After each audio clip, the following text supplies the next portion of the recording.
HarperCollins presents The Red Address Book by Sofia Lundberg, read by Anna Bentinck. Chapter 1.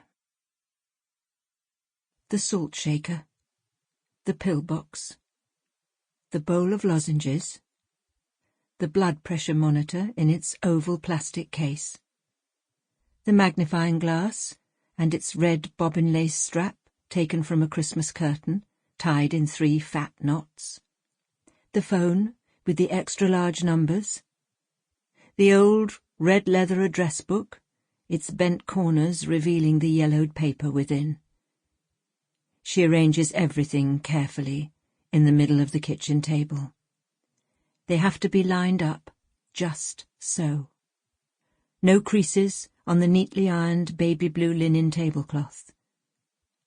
A moment of calm as she looks out at the street and the dreary weather. People rushing by, with and without umbrellas. The bare trees. The gravelly slush on the asphalt. Water trickling through it. A squirrel darts along a branch, and a flash of happiness twinkles in her eyes. She leans forward, following the blurry little creature's movements carefully. Its bushy tail swings from side to side as it moves lithely between branches. Then it jumps down to the road and quickly disappears, heading off to new adventures. It must almost be time to eat, she thinks, stroking her stomach. She picks up the magnifying glass and, with a shaking hand, raises it to her gold wristwatch. The numbers are still too small, and she has no choice but to give up.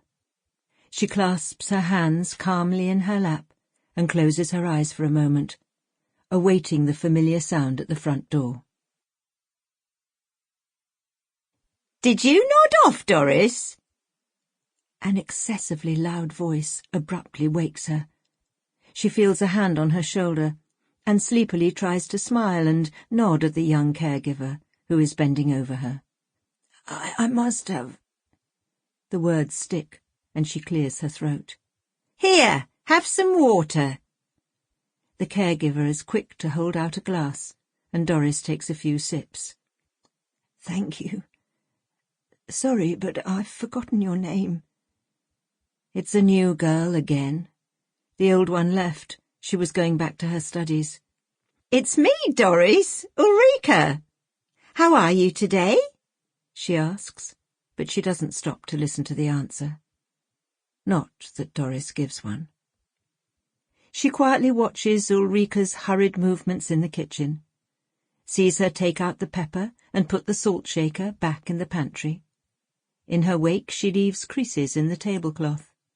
"No extra salt, I've told you," Ulrika says, with the tub of food in her hand. She gives Doris a stern look. Doris nods and sighs as Ulrika peels back the plastic wrap. Sauce, potatoes, fish, and peas, all mixed together, are tipped out onto a brown ceramic plate. Ulrika puts the plate in the microwave and turns the dial to 2 minutes.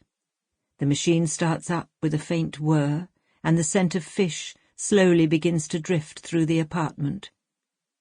While she waits, Ulrika starts to move Doris's things. She stacks the newspapers and mail in a messy pile, takes the dishes out of the dishwasher. "Is it cold out?" Doris turns back to the heavy drizzle. She can't remember when she last set foot outside her door. It was summer. Or maybe spring.